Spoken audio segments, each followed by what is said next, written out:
Welcome. We have a new guest of People Over Politics, POP. Of course, you know, a new cannabis guest, right? If you know something about me, you know I love politics and you know I love cannabis and anime as well. We got to throw anime in there. But, we have a very familiar face in the cannabis community. Thanks for joining us today, Caroline. Thank you so much for having me. Yes. Of course, for people who don't know you, tell them a little bit about yourself and, what you do. Absolutely.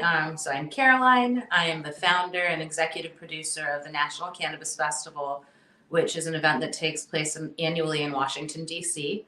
It's really a celebration of advocacy, of community, of progress on cannabis legalization, and then also a chance to discuss and strategize around the challenges that lie ahead. But it's what you would get at a big music festival, so full day concert, but then also a lot more. We have 6 educational pavilions this year covering everything from policy to psychedelics. We have a huge munchies zone that rivals any food festival you've ever seen. Tons of exhibitors from the DMV region and beyond, and just so many activities throughout the day. So it's really kind of a one-stop shop for all of your cannabis curious and cannabis enthusiast needs. Wow. Hey, that was a very succinct way. I'm sure you practiced saying it in less than a minute because that would have been difficult for me to wrap that up in less than a minute. I will say I've been to Cannabis Festival, National Cannabis Festival 3 times, I think now. Every time it was great. I feel like, every time every time it improved, right? So there were more people, more vendors. I can see it. I can see it growing. I know that COVID probably made things a little weird, but I think one of the things I saw last year is definitely well attended. And I was even able to attend some of the stuff the previous day. I know last year. And so the one question I had is, what year did it start? Like, what was the first one, the very first festival, and then also, where did you come up with this idea of this East Coast Festival? Of course. So the first festival was in the spring of 2016, and I started developing the idea for the festival probably in early winter, January of 2015. Um, and I really started thinking about bringing a festival or bringing an event to the East Coast because I saw when cannabis legalization happened really quickly, these conferences came to DC and it was like $600 or $700.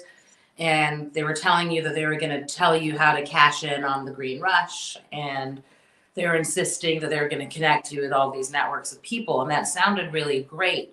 But I didn't really know many people that could afford to spend $600 or $700 on a conference like that. At the time, I was also living next to somebody that worked for one of the drug policy organizations. And, at the time, I also didn't realize that there were like lobbyists on Capitol Hill who are lobbying around cannabis. And I really thought, like, wouldn't it be great if we put on an event that celebrated the work of these advocacy groups? My background is in human rights advocacy, but also gave people a chance to kind of celebrate and just come together. Because I think that's something that until the past 2 decades was more of an underground thing to do. Like the cannabis community didn't kind of gather in large format, like in public places and commune and talk about our shared experiences. We were told we had to do that in secret places behind closed doors. So that's sort of where the idea of the festival came from. I just knew that it needed to be affordable and accessible to all people and then approachable to people who weren't so sure about cannabis yet. Wow, that was a great understanding of how you came up with the idea. I think the biggest part that you didn't mention that came to me and I thought it was interesting is weird. Where did you come up with the idea? Like, where was your location when this idea hit you? Because I think that was the coolest thing for me. Yeah, I was just hanging out in my condo, probably on my couch. I was with my friends. Yes, Yeah. exactly. And it just That was kind what you told me of the first time. for a couple of weeks. And then I was like, well, I've been talking about it, so I better do something about it. That was what you told me, the fact that this started on your couch. Yeah. Right. And so like this big thing that we see at RFK Stadium started on your couch. And that is the magic of being, in the cannabis industry, is you can take some of your ideas from just being an idea to actually like, articulating that idea and pulling it off. Because like this cannabis space, as I was telling people, even though there's been a lot of markets that have been in there for a lot longer, it's still a very immature, growing, budding market. Very true. Yes, exactly. So that's one of the things that you realize. And then one of the things that I tell people is like, and you could probably share the sentiment, is find out what you love in the space, and do that. Like, you don't necessarily, everyone doesn't have to be a dispensary owner. Everyone doesn't have to be a cultivator. There's hundreds of things that you can do to give back and to give value to the cannabis space. Exactly. No, that's very true. I mean, for me, I think it was just about creating an experience for people that really honored sort of the work of the advocates in this space, but also really framed the businesses in this space in a way that could make everyone proud. I think there's been kind of like a lot of tongue-in-cheek marketing around cannabis in the past, and there probably still is. So just being able to put on display a lot of the small businesses from this region in a way that shows the talent from this region. Yes, absolutely. And one of the things that I will say is, when I came to the festival previously, it was as a different, I don't even think I was a medical patient the first time I went. I'm pretty sure the first time I went to the festival, I was just self-medicating, as we would say, right? So I'm pretty sure I was self-medicating, and then I believe it was either 2017 or 18, I became a medical patient. And then that's when, for the first time, I went as a medical patient. But last year, one of the things is I really wanted to pay attention to, like, because I felt like the first time I went there, I was a little overwhelmed because I was like, there's so much going on. And, so I wasn't able to take it all in the few hours I was there because I was rushing. And, but then the last time I spent a lot more time, and I realized that there were vendors from all over the world, right? And not only vendors from all over the world, but there were people from all over the world. Right. And one of the cool things about, cannabis is like, everywhere you go will be different, right? Like of course cannabis will be the same, but everywhere you go, like the culture will be different. And so like it was great to kind of see that. Like I met people from Maine, and I was able to check out Maine's flower this year. So I actually went to an organic grow in Maine, and I was actually able to check them out from that connection, that was made at the National Cannabis Festival. So I'm sure there's many other connections that were made for people, but I think it's a great connecting space. Oh, thank you. I think that is one of the magic things about the festival to me. I see the festival through one lens, my team sees it through their own lens, but there's this whole world of things that are happening out there that we have no idea about.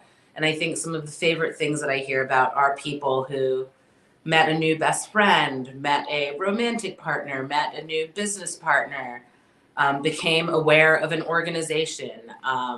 It's just like really exciting to see that things that spin off from this event. Absolutely.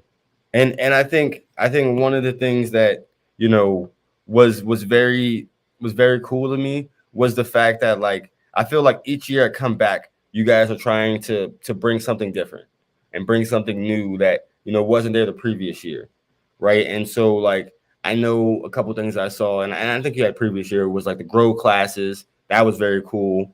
So people really get to learn. In Maryland, we now have legalization, right? So July 1st, I was testifying on that bill. We now have legalization, so we should also have that education on how to grow, at home, giving people seeds. We should have that type of education. So I really love that.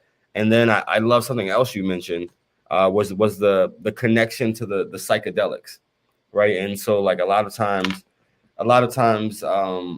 I feel like when you have cannabis legalization, you then can start having the conversation, around psilocybin legalization, right? And so I think that in Maryland, we're going to be having more of that conversation around, psychedelics, being legalized, especially psilocybin. So I'm glad that you're having, that class there and that education, because as I express to a lot of people, microdosing isn't about, taking trips and stuff like that. So, Right. microdosing, is very different than a lot of people, might think. Right. I mean, we're really excited to share information about plant medicine and psychedelics with people this year.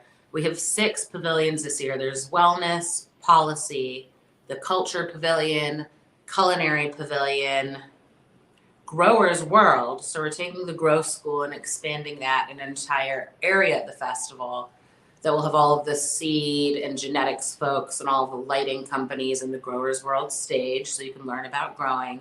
And then, of course, the psychedelics pavilion this year. But the programming at the festival is a huge part of the work that we do around it. So I'm glad that you enjoy it, and I hope other people really take advantage of the different programs and discussions happening at the event. We don't just kind of put up a concert poster and think this year we're going to get even more people. We know that if we're going to attract more attendees, we have to provide additional experiences to keep everybody entertained. So this year, like I said, we're taking the Grow School into Growers World. We added the Psychedelics Pavilion. We're adding an LGBTQIA plus lounge. I saw something about NCF weddings. The Ultimate Weed Wedding. This is going to be year 4 for the Ultimate Weed Wedding. So applications are open for that. It's just like a really fun experience. I didn't know y'all did that before. That's pretty, I know people love the weed weddings. Yes. I had no clue. So when I saw that, I was, actually read like, that's very cool. And for the most part, I think that your event now is like almost historic at RFK. Like most of the times when I mention to people about NCF, at RFK, because as we mentioned, like there's not many things that still happen. Like it's like a few big outdoor events and stuff like that. But there's not many things that still happen at RFK. Like RFK is a piece of DC history, right? Like, and who knows how long it will be there. Poor RFK, but one day we'll be able to say the National Cannabis Festival used to be at RFK when it was there. Who knows what'll go in its place yet, but. Yes. Well, one of the things that I wanted to highlight, and, I'd be remiss if I didn't, you are, a cannabis enthusiast, cannabis champion. I was recently made aware that, you and I made a top 40 list. And so like, I didn't know initially when it dropped, but hey, sometimes, news is best found out late, right? So the Students for Sensible Drug Policy, of course, a national organization, they voted you 40 under 40 Black cannabis champions. I was just happy to be on the list with such great hitters like you and Kat. It's an exciting list. It's very cool to be on something like that. It's special for me because Students for Sensible Drug Policy was the first advocacy organization to commit to participating at NCF. Many years ago, I walked into their offices. I introduced myself to Lauren and Scott, who were at the time 2 staff members there, and they let me sit down at a table and pitch them this idea for this festival. And they were like, yeah, we'll get behind you. So that was the first nonprofit that ever said, like, we think this is a good idea. So it feels like really nice and kind of full circle to get recognition from them and then to be listed with so many other awesome advocates in our space. Yes. I mean, like, of course, some of those people I'm still meeting, but, a lot of those names I have seen, in the cannabis industry, because, as there's like 3 degrees of separation, right? And especially in cannabis, there's a lot of interconnectivity, like finding out, this person, that person, so that was very great. And I also had the current, I think his title would be the executive director, Jason Ortiz on recently, because of course, they had a bunch of rallies in DC a couple months ago. So Jason, he's doing some great things. And, I would say that the students themselves are doing great things. And one of the things that I've seen is like, it gives these students a platform to practice their advocacy, but also to like, find themselves, right? So like, as like a young advocate, as a young person speaking, you really have to find that issue that matters and that you care about, because the thought is like, as I try to tell the young people, it's not about being the future, it's about being the present. A lot of them can lead presently, and are leading presently. We just have to view them that way, and they have to view themselves as present leaders. Yeah, no, and I mean, the idea behind SSDP is a really powerful thing. It, not only creates this space for students to be able to talk about drug policy and harm reduction, but I went to school in the South, and we definitely did not have a chapter of Students for Sensible Drug Policy at the university I went to. What school? I went to Wake Forest for undergrad. Yes, yeah, Definitely okay. didn't, it's a Baptist university, so my kind of cannabis consumption at the time felt like a bad thing that I was doing. I had no idea that there were advocates and lobbyists and people who thought that cannabis prohibition was a bad thing and that what I was doing was not such a bad thing. And I just know that if I'd found an organization like Students for Sensible Drug Policy when I was in college, like, I feel like that would really change sort of the course of my career. Maybe I would have found my drug policy work a little bit earlier. But nevertheless, I'm happy that I found my way into this through the lens of human rights, because I think that the freedom to put in your body what you choose, to medicate in ways that you feel are most effective for yourself, is a human right. Absolutely. And so one of the things that I have, down is, you came from this human rights background. What exactly are we talking about? We're talking about abortion rights. Are we talking about, civil rights? What was the focus? International human rights, so a lot of refugee protection, immigration rights, so things about how people at our southern border are being treated, a lot of whom are also refugees. We just don't talk about them that way. So yeah, I would call that my sweet spot. Yeah. So a lot of international. I mean, and there's still a lot of international crises happening. So that's great, and I feel like a lot of people in cannabis did some type of like public service, community advocacy. A lot of the people I've met come from those backgrounds, like definitely. And that's something I think that we've been seeing more in recent years. It's been very exciting to see very seasoned professionals from other industries who also maybe were quieter about their interest in cannabis, finding careers in this space now and bringing their expertise and their years of experience and reapplying it to this new industry. Yes, and so you're in DC. Of course, you guys have been legal a little bit before Maryland. I do want to come check out a DC grow, so that's on my plan for 2023, because I've been to so many Maryland grows, haven't been to DC grow yet. But the reason I bring that up is because I've been to a lot of the grow facilities, been to a lot of dispensaries, especially in Maryland. And one of the common themes I've realized is that a lot of people who have ownership in that business, they either come from a finance background or a law enforcement background, like 7 times out of 10. And I just found it ironic, especially for the law enforcement. And I think I remember saying it to them. I said, wow, did you guys see the writing on the wall? Is that what it was? Because I just find it strange that like they made a career off of the criminalization of drugs, especially cannabis, right? But now they're retired or almost retired, and they got into the cannabis business, the legal cannabis business, and now it's health and wellness, and all these other things that that it should have been then, right? So I just find that interesting. Is that similar in DC? Because I know that there's a lot of finance and like law enforcement in the Maryland medical. I don't think that is true in DC. At least I know that when the original licenses were handed out, it was a lot of people who were, touching this industry for the first time. We do also have a large number of our small number of dispensaries. So the majority of the small number of our dispensaries are owned by Black and brown business owners. So that is a good thing. Whether that ownership remains at 100% or majority, I don't know. It's been an incredibly challenging 7 years for licensees in DC who have been trying to build sustainable businesses in a really subprime market. You know, it's been really difficult for them while the DC Council has found their hands tied and they're unable to move forward to create this adult use marketplace that would open the doors and the opportunities for current. Yeah. Yeah, it's because of like they're also hamstringed by like federal regulations. By But Congress.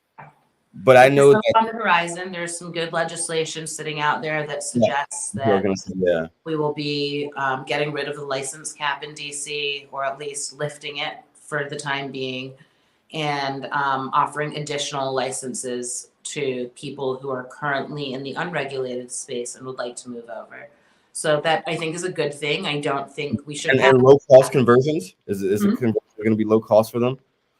Like, are we I trying to keep? believe so. I think they're going to try and make the transition. They want people to transition over, so they're going to try not to make it cost prohibitive.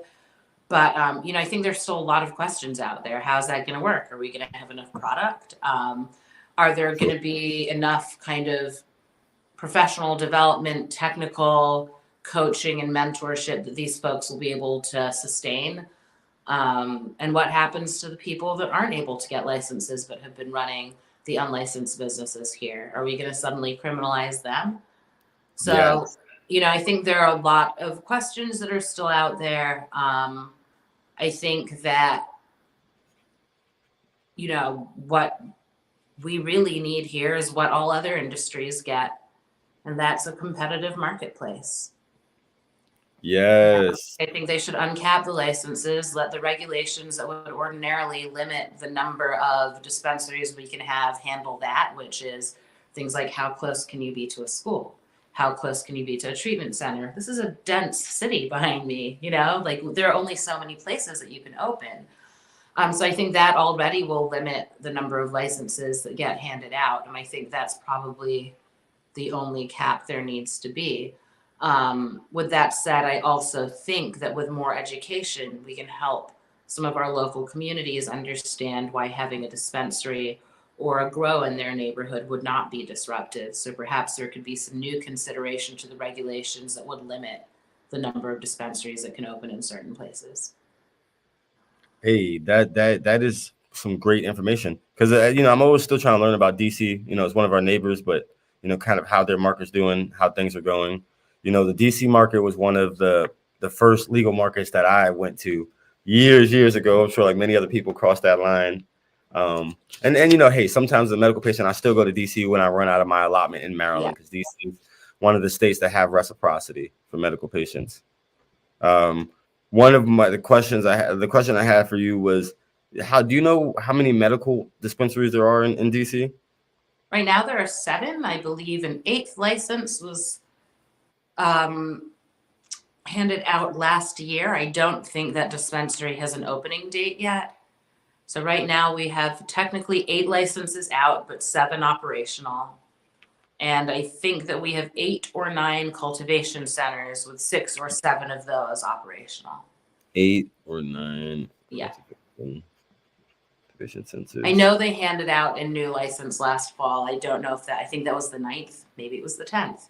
But you know, compared to other places, we're just so limited in the number of facilities that we have. And then those facilities also have caps on like how many plants they can have, how many can be in flower, things like that. Of course, those regulations. And I'm gonna hit you up because I want to visit one of these cultivation centers in DC for sure. I know District Cannabis, they said they have a DC one as well, so that might be the first one I go to. My next question is: there's no recreational dispensaries at this point, right? Like, I know that's kind of the vision. There aren't any licensed adult use dispensaries in the city right now. We're trying to transition those over, but because of the congressional rider, we've been unable to move forward with any kind of adult use market. So recently, the mayor and the council passed legislation that allows anyone who's over 21 years old to walk into a dispensary or online, show that they're 21, self-certify as a patient, and you can have your cannabis delivered to you, or you can grab it from the dispensary that same day. And that's also also why they are taking this approach with the transitioning of unregulated licenses to additional licenses, because there's no adult use marketplace for them to offer licenses in. But what they can do is expand the number of medical licensees and then make it easier for people to sign up as patients. All of that is good, but you need to remember that DC is a federal city. So even though we are making it easier to become a patient, there's a large number of people here who would be nervous to put their name on any paperwork that would then potentially connect them to a dispensary, which their employer would frown upon. You're right. A lot of people work in the government, especially. Yes, you're right about that. Of course, one of my highlights of last year was the fact that I was able to help Gary raise money, right? And so, like anybody who doesn't know Gary Chambers, he's a cannabis advocate. I believe he just started an effort or a nonprofit after his election. Of course, he ran for Senate. He was not successful, but he helped spark a lot of conversation around like what cannabis reform should look like, and like I think that for him, he made a lot of people comfortable with talking about it, right? So there were a lot of people who weren't comfortable with talking about it. It was controversial, but this action by him and actions, sparked that conversation. So I was really happy that NCF welcomed Gary, and they were able to help me raise money for Gary, and we did an event in coordination with the I guess it was the guest hotel. Eden was like the guest hotel, and Eden, of course, beautiful space. I had never been there, so I was excited about that space. But also just to actually help somebody who was a cannabis champion, fundraise for their election. Like that was very exciting, and I hope that's something that we can continue to do. You gotta let me know who the cannabis champion is this year. Maybe we can help them out. But I love that. Absolutely.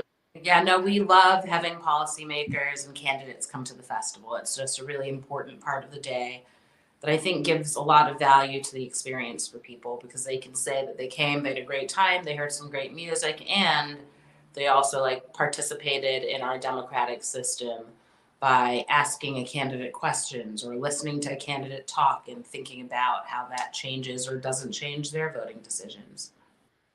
Absolutely. Absolutely.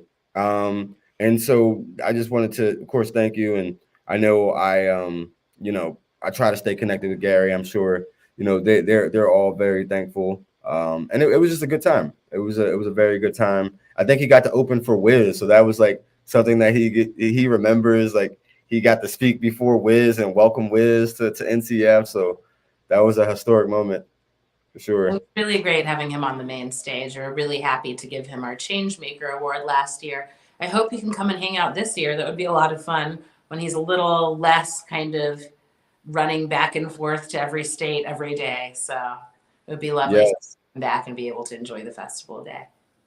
Of course, I agree. And I just wanted to ask you a few rapid questions before I got you out of there. The first question I have for you is, what is your favorite strain and why? I should have like a really great answer to that, and I'm sure I'm disappointing a lot of my staff members that I don't. I'm just a cannabis fan. I love cannabis.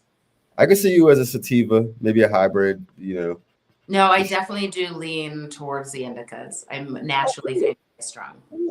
Okay, I got you. I had it wrong. My favorite terpene, or I'm sorry, not mine. Your favorite terpene, and why, or pair of terpenes, because sometimes people like to pair them together. I mean, again, you're talking to the woman who just told you that her favorite kind of cannabis is cannabis. I guess I'll just I don't know, limonene. There we go. I'll just give you an answer. Yeah, no, but I like limonene is one of my favorites. Yes, limonene is one of my favorites, and I'll give you another one, since we got another cannabis question in there. Where was your best cannabis from? Like, what state did you have the best cannabis flower? From, particularly flower. That is tough. You've been all over. I know you're well traveled in the cannabis space. I think one of the experiences I remember the most, as far as being really impressed by cannabis, was the first time that I went up and attended the Emerald Cup, and just seeing the variety and the quality and experiencing like sun-grown cannabis for the first time was really cool. And the Emerald Cup, is that the one that's in Cali or that's the one in Amsterdam? It's in Santa Rosa. It's in northern California. Yeah. I got to make it there one year. I've heard of So that. much fun. It's such a great event. Yes. I think that's the only other cannabis event that I really go to, but. And so the last question I have for you is, your favorite superhero and why? You can tell a lot about a person by, who they idolize as a superhero. I, as a child, really loved Wonder Woman, but like the original Wonder Woman, I haven't seen the remake. I really liked her outfit, and I liked that she was athletic and could beat people up who got in her way. I can see you as a Wonder Woman, costume, dress up, I could definitely picture that. Maybe this Halloween. Maybe this Halloween, right? Exactly. Well, I, want to congratulate you again for your the newest acknowledgement, because of course, I'm sure you're being acknowledged all the time, as a trailblazer. But tell people how they can stay connected with you, if they haven't already. Absolutely. Well, please definitely follow National Cannabis Festival on Instagram and ATL Cannabis Fest. We're also on Facebook, so that's where you can get the latest, greatest news about NCF. You can also check out some of my other advocacy work by going to supernovawomen.org. That is an organization that I'm part of. I'm the deputy director, and we work to empower Black and Brown owner-operators in the cannabis marketplace. So check us out there. And then, of course, the festival website, nationalcannabisfestival.com.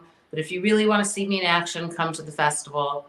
You'll, at some point in the day, see me running by looking very intense about something. Yes, I know how you be running because I remember last year. But I would definitely see you this year, and I will help in any capacity. So definitely let me know, and I look forward to staying in touch. And I wouldn't want to say Luke Jones told me to say hello from MD Normal. Oh, I love Luke. And then also tell him I said hello. I got you. And then also Delegate Gabriel Acevero from Montgomery County, the cannabis champion. He told me to tell you hello. So he's doing a lot of the he's at the festival this year. You said what? We'll need to make sure he's at the festival this year. Okay, I'll tell him that. I'll tell him that. I look forward to joining the festival. I can't wait to see who's going to be on the policy aspect. That's what I'm really excited about. We have a pretty big announcement coming up about our policy day. So hold on tight. You'll be hearing about it very soon. Okay. Yes. Well, keep me posted. Are we going to see a legalizer beer this year? Because I love that beer last year. I hope so. I actually need to. I'll know this week, but I hope that we will be doing our third year of the special run of DC Brow and National Cannabis Festival's lager collaboration. Yeah, we need to make sure that happens this year. That's the third year. I didn't know it was the wow. That's okay, cool. I mean, last year it was dope. It was dope. That was a good can design. I think that the art will look good on the can this year too. So we'll have to look into it. Yes. Well, you gotta make sure to hold the six back for me because I know once it goes, it goes. But yes. What'd you say? No, that is very true. Oh yes, exactly. We'll hold some back for you, and we'll hopefully have another launch event at DC Brow when that does come to life. Yes. Well, thank you so much, and you have a rest of your weekend. You as well. Have a great day, and I will see you in April, if not before. Yes, I see those plants back there. Being green and beautiful. I try to keep them alive as best I can. Yes. All right. Well, I'll see you soon. All right. Bye. Have a great day. Yeah. See you later, Carl. Hey, this year, NCF 422. What are you doing? I know I'll be there. Hopefully you'll be there. Hey, 2 Chainz gonna be there. But in all actuality, I appreciated all the guests, all the information they shared. Guys, if you have any questions, feel free to connect with them directly or reach out to me. See you next Sunday. People, over politics.